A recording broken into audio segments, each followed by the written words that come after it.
Son las 6 de la tarde con 18 minutos. Vamos a seguir conversando de la nutrida agenda internacional que está teniendo el presidente electo José Antonio Kast, de las decisiones que tiene que tomar pensando en la candidatura de la expresidenta Michelle Bachelet a la Secretaría General de Naciones Unidas.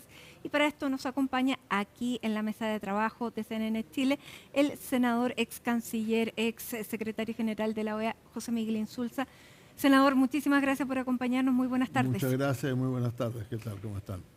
Muy bien, bueno, su experiencia internacional no tenemos para qué seguir detallándola. A los ojos de esa experiencia, ¿qué le parece los movimientos que ha tenido el presidente electo en materia internacional? Primero viajando a Argentina y ahora con este viaje a Ecuador, que además hace con una escala en Lima y que donde además se reúne con el canciller de Cela. Con Hugo de Cela, porque trabajamos juntos en la OEA, efectivamente. Bueno, mire, yo en primer lugar quiero decir que este tema que se ha planteado del corredor humanitario es una cosa que tiene dificultades, ¿no? Y empiezo por el final. Tienen que recibirlos Venezuela en primer lugar. En segundo lugar tienen que dejarlos pasar por Colombia o Ecuador y por Perú. Y la verdad es que eso no es fácil de transporte, ni mucho menos, no solamente por problemas de transporte, sino porque en Perú hay más de 1 millón de venezolanos y en Chile hay 650.000. Esas son las cuentas oficiales. Ahora, ¿Cómo 650.000? eso entiendo que son como 700, 600, 750.000, ¿no? Pero los irregulares se habla de 300.000. Bueno, sí, bueno, pero si va a ser solamente los irregulares, ya sería probablemente un poquito más sencillo, pero todavía muy difícil, porque son varios miles, ¿no? Ahora, ¿pudiera también conversarse con Brasil o entrar por Brasil hacia Venezuela sería aún más complicado? Yo creo que por Brasil, desde luego por Brasil o por Colombia son los dos países más cercanos a Venezuela, ¿no? Pero yo tengo que entender por lo mismo que ambos tienen una cantidad de asilados venezolanos ya. Yo sé que Brasil tiene una política bastante importante de acogida, que permite que lleguen. Es un país muy grande, por lo tanto, naturalmente no vamos a compararnos en territorio, y no, se notan mucho menos, por así decirlo, pero ellos tienen un problema serio. Pero Perú y Ecuador tienen grandes problemas con la delincuencia, con el crimen organizado. De hecho, lo que ocurrió en las cárceles en Ecuador es bastante conocido. El presidente de Perú asume por la situación del el crimen organizado, de la cantidad de homicidios que se están cometiendo. Por lo tanto, también para ellos expulsar o sacar a venezolanos a través de un corredor pudiera también ser de interés de ellos. O sea, sí, sería interés, pero eso significaría que, repito, o sea, mire, Venezuela tendría que cambiar radicalmente de política. Hay más de 7,5 millones de venezolanos en el extranjero. Usted está hablando aquí, cuando las preguntas que se hacen son por lo menos 1/3 de eso o más. O sea, es programar el retorno a su país de unos 2 millones de personas. Y eso, francamente, es muy difícil de conseguir, es muy difícil de lograr, creo yo.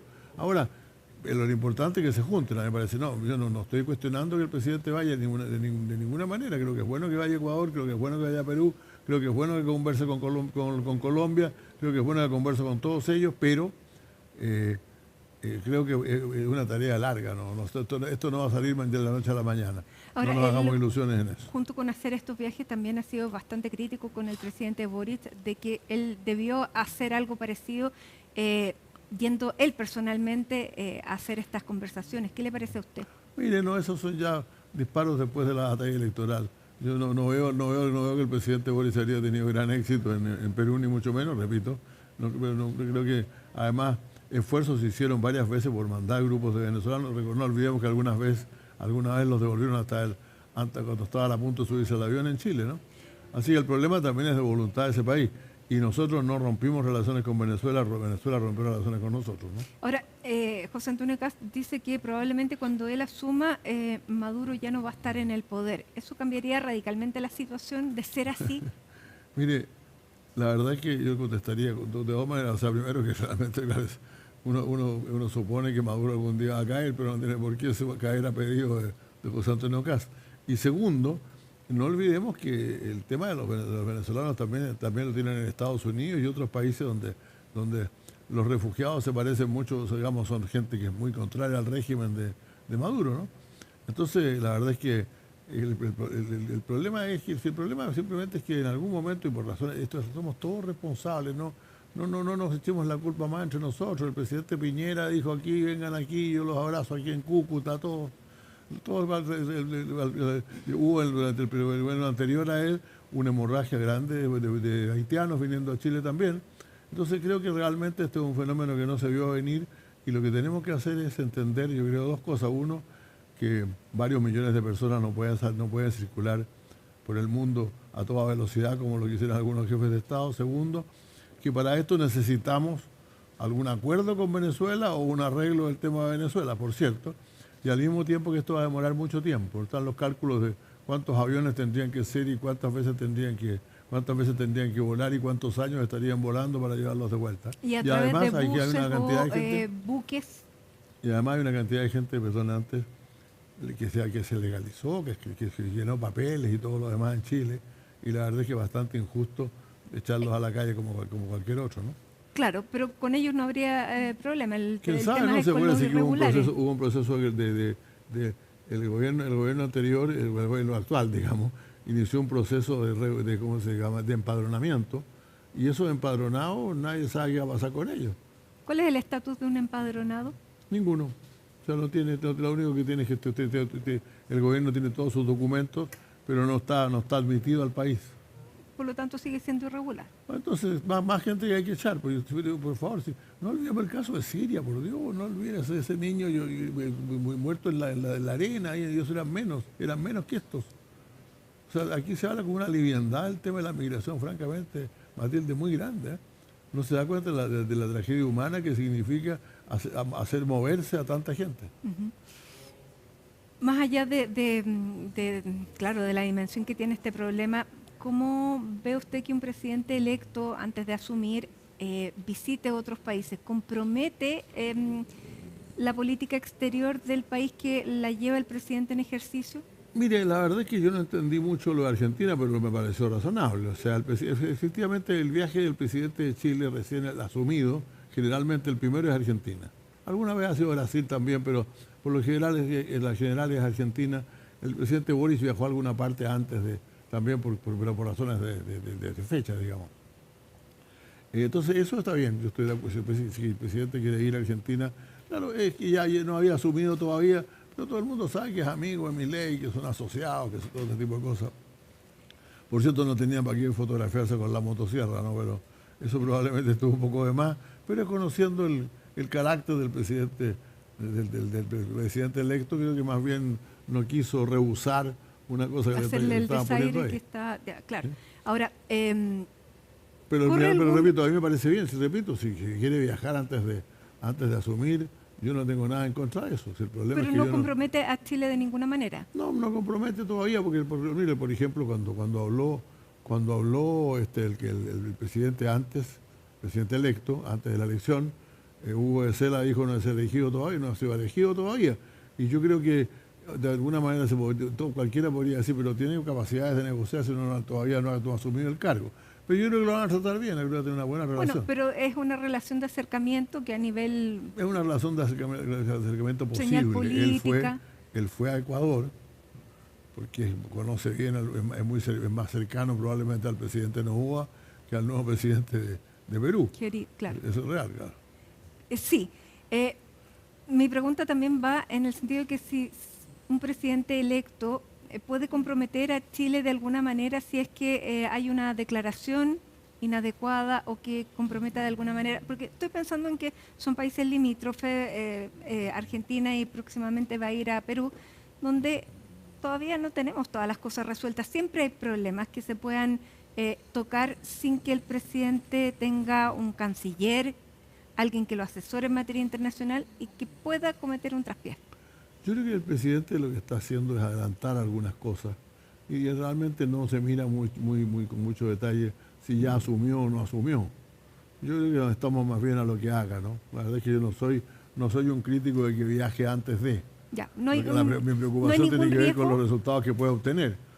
No, de meter la pata en algo, no, esos riesgos existen antes y después. Pues. ¿Qué podría hacer de malo que no podría hacer estando en el cargo? Yo recuerdo lo que fue en La Haya, los dos procesos, tanto como sobre todo con Perú, donde cada declaración de autoridades chilenas, en cualquier contexto, se sacaban como argumentos de la parte que estaba acusando a Chile. Por lo Sí, tanto, pero en este caso, o sea, lo único importante, y yo confío que no va a ser el presidente elegido, el presidente electo, es ir en tono desafiante, como decir, yo los voy a mandar por aquí, quieran o no, cosas por el estilo. No creo que vaya a ocurrir una cosa así. Yo creo que él va a hacer lo que efectivamente es necesario hacer, que es tratar de llegar adelante una ya, negociación. pero por ejemplo que con para saber Argentina qué hacemos con toda esta le hubieran gente. sacado el tema de la plataforma continental. Eh, Sí, efectivamente, no sé cómo, no sé en qué momento fue parada el tema de la plataforma continental. O sea, probablemente no sé si conversaron o no, pero yo lo estoy viendo eso, ¿pudiera ser un eventual riesgo? Sí, pero no creo que no, mire, yo eso sí que creo que un presidente en general se cuida de hablar de esos temas. Y cuando se dice que fue a hablar fundamentalmente de la cooperación, tanto económica como en temas migratorios, yo en realidad creo que es así. No Por la creo que el buena fe presidente pensando en él, pero yo estoy pensando en los otros.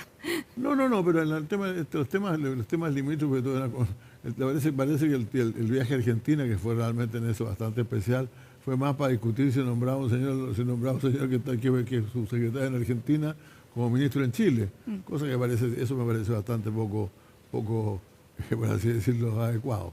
Pero finalmente eso parece que el motivo era ir a saludar. O sea, mira, apenas gane voy para allá, apenas gane fue para allá. Pues, sí, no creo que haya sido ningún otro motivo específico, como lo decías en este caso.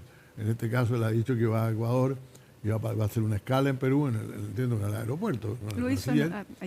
Para conversar sobre el tema migratorio y cómo lo podemos llevar adelante. Pero creo que difícilmente se va a pasar más allá. Y es bueno que vaya porque el presidente ha dicho algunas cosas realmente como estos temas el corredor humanitario y otras cosas que demuestran que no maneja totalmente el tema aún y ahí va a aprender mucho de lo que está pasando.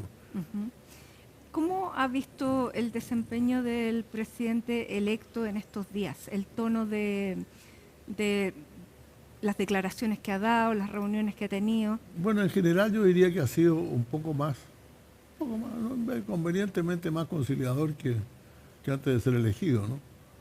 Su tono me ha parecido razonable, su disposición a trabajar con todos, como lo ha dicho también. Incluso la reunión que tuvo con la presidenta Bachelet me pareció bien a mí que la haya recibido de inmediato.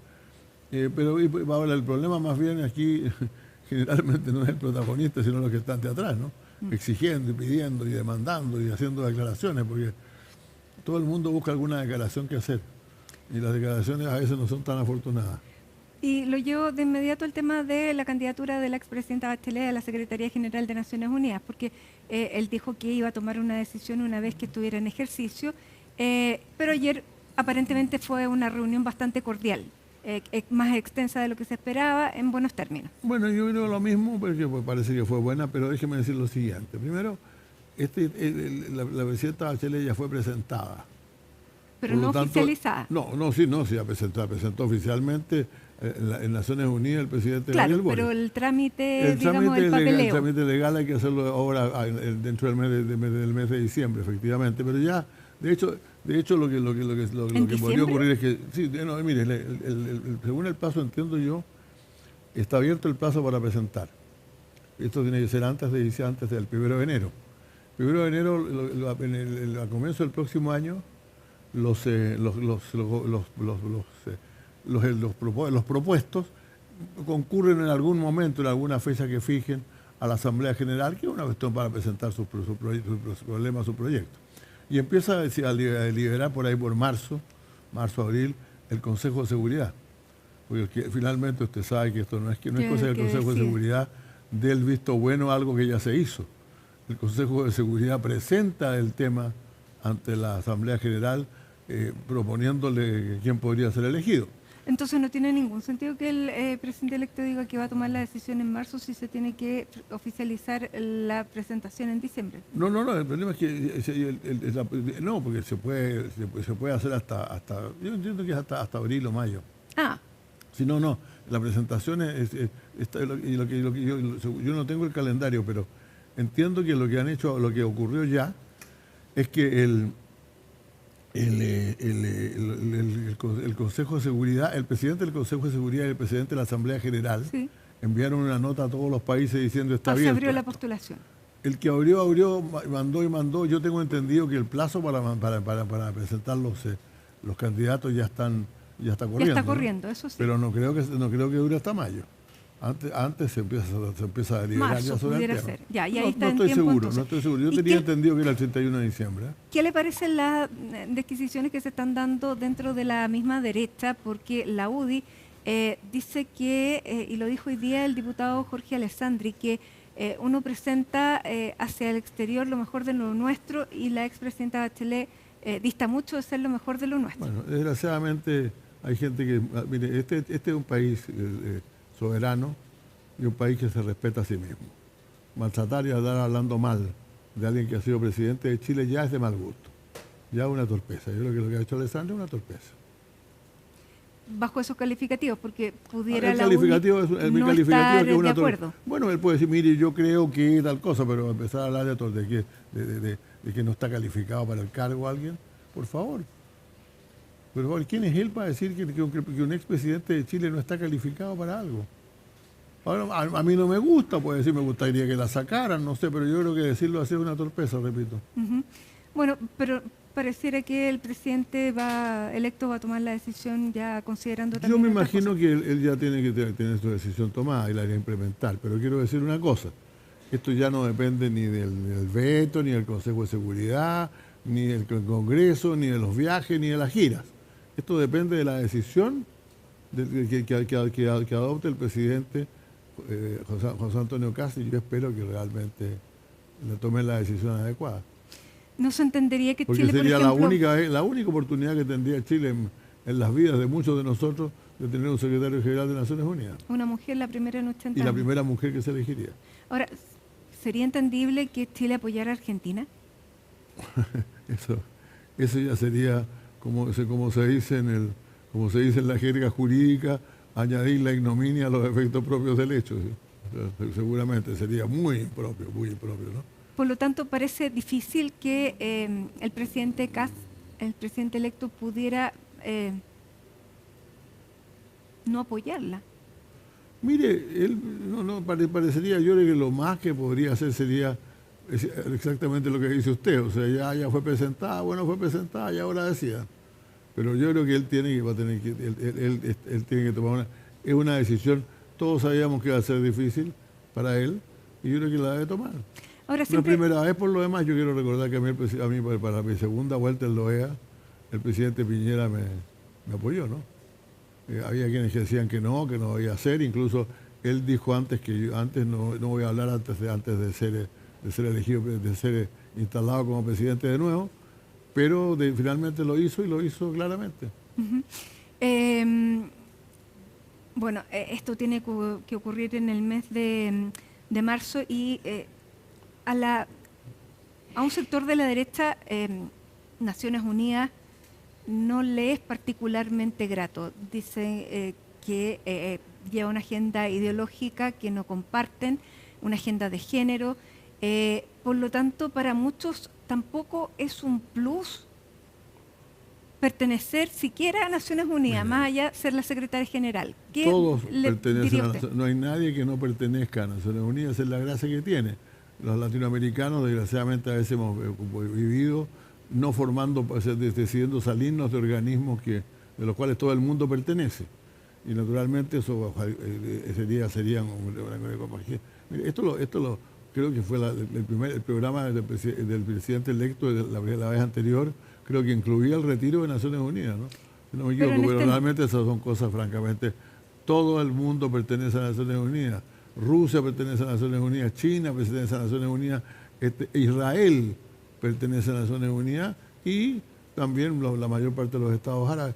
Los que no pertenecen a Naciones Unidas por políticas ya realmente muy antiguas, que tienen que ver fundamentalmente con la neutralidad permanente. La neutralidad de Suiza es algo que existe desde la Liga de las Naciones, no solamente ahora. Claro, una cosa es pertenecer y la otra cosa es apoyar activamente para que alguien nacional sea no, por eso digo, yo ya no me general. pongo en el caso de que Naciones Unidas, que salgamos en las sería Sería torcer completamente la política exterior de Chile, Por cierto, pretender salir de Naciones Unidas. y nadie lo ha planteado hasta ahora. Mi pregunta también es, muchos dicen, ¿qué gana Chile más allá de el honor de tener a una connacional en la Secretaría General? ¿Qué gana Chile? Ese honor es muy grande. No sé cuántos países de América Latina han tenido ese honor. Creo que solamente Perú, si no me equivoco. Entonces, naturalmente, es algo al cual aspiran muchos países, sobre todo aquellos que, como Chile, tienen más de un 70% de su economía ligada a las transacciones con el exterior. Nosotros no somos un país aislado, no somos un país que abandonó solamente una vez en toda su historia. Chile se ha salido de un organismo internacional que fue cuando el general Pinochet decidió salirse del Pacto Andino, ¿no? Desde entonces nosotros somos siempre países que nos unimos a los organismos internacionales, que participamos en él, que tenemos una política respecto de ella y ojalá que eso no cambie, porque eso hemos estado siempre de acuerdo, todo. Pues, estas cosas que estoy diciendo han tenido unanimidad en el Congreso Nacional siempre. Senador, ¿cómo, bueno, hay que ver esa definición más adelante, también todo depende de que diga el Consejo de Seguridad. ¿Es difícil que el Consejo de Seguridad, alguno de los 5 miembros, vete esta candidatura?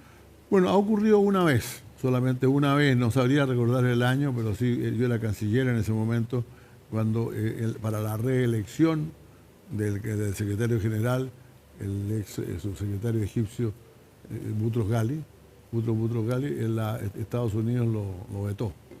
Ahora el veto fue bien curioso porque se exigió votación y por lo tanto quedó claro que los otros 14 miembros estaban por renovar al secretario general. Pero eso de acuerdo con las reglas se puede hacer. Ya, pero sería, bueno, ahora bajo el actual ¿qué escenario nada es tan extraño. Yo diría que, mire, para hacer ya derechamente, Francia e Inglaterra no lo harían de ninguna manera. China ya ha anunciado que tiene algunas hegemones, algunas dudas, pero tampoco lo va a hacer. Rusia tiene el tema, podría realmente el señor Putin hablar del tema de Ucrania, es decir, porque han apoyado a Ucrania, pero eso no ha sido parte de la presidenta de Chile, ni mucho menos. Y Estados Unidos, yo noto en Estados Unidos, francamente, no se han salido de varios organismos de Naciones Unidas y en general el presidente Trump no es afecto a los organismos multilaterales. Entonces, que intervenga en la decisión para después seguir afuera de Naciones Unidas donde nos están pagando, donde incluso están dejando de pagar la pregunta es si apoyaría a Chile o no. No se trata de apoyar, se trata de no vetar simplemente. Si se requieren, en el Consejo de Seguridad se requieren 9 de los 15 votos. Y ningún Hay veto. 5 que podrían vetar, pero no votar no quiere decir vetar. Senador, bueno, usted termina en marzo. ¿Cómo ha visto, ya para ir cerrando, cómo se está tomando su sector la derrota que sufrió en las últimas elecciones? ¿Cómo se rearma el actual oficialismo después de una derrota de esas características? Bueno, mire, ayer no habría podido contestar hoy día porque había una reunión del Comité Central del Partido, de la Comisión Política. Yo no soy miembro, pero como parlamentario me invitan. Y desgraciadamente se suspendió, así que no hemos tenido ninguna discusión formal. Yo creo que no sacamos nada con negar la realidad. La realidad no es como cuando perdió el expresidente Frei, que hubo una división, o sea, le apareció Marco, no es esa. La realidad es que perdimos. O sea, que dejamos de ser mayoría en el país. Y yo creo que eso tendríamos que discutirlo bastante más a fondo. Y yo creo porque yo personalmente creo que es culpa de nuestros propios errores.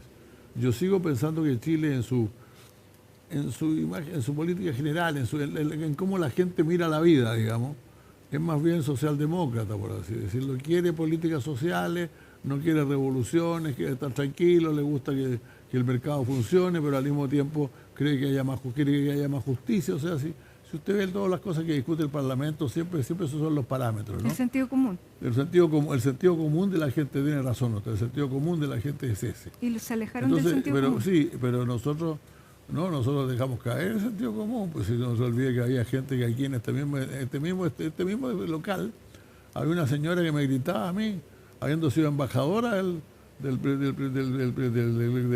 gobierno de Bachelet, me gritaba, no son 30 pesos, no son 30 años, no son 30 pesos, son 30 años, ¿no?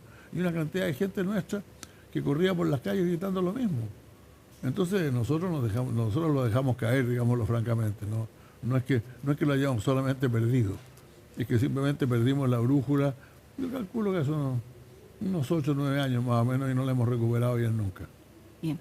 Senador José Miguel Insulza, muchísimas gracias por visitarnos aquí, por este tiempo, esta entrevista y la disposición, por cierto, a conversar. Que estén muy bien. Como siempre, mucho gusto de estar acá y muchas gracias a usted. Pues. Muchas gracias. Hacemos un alto a esta hora de la tarde con imágenes de Viña del Mar. 20 grados la temperatura a esta hora en la ciudad de Jardín. Con esta imagen de la playa de Acapulco hacemos un alto.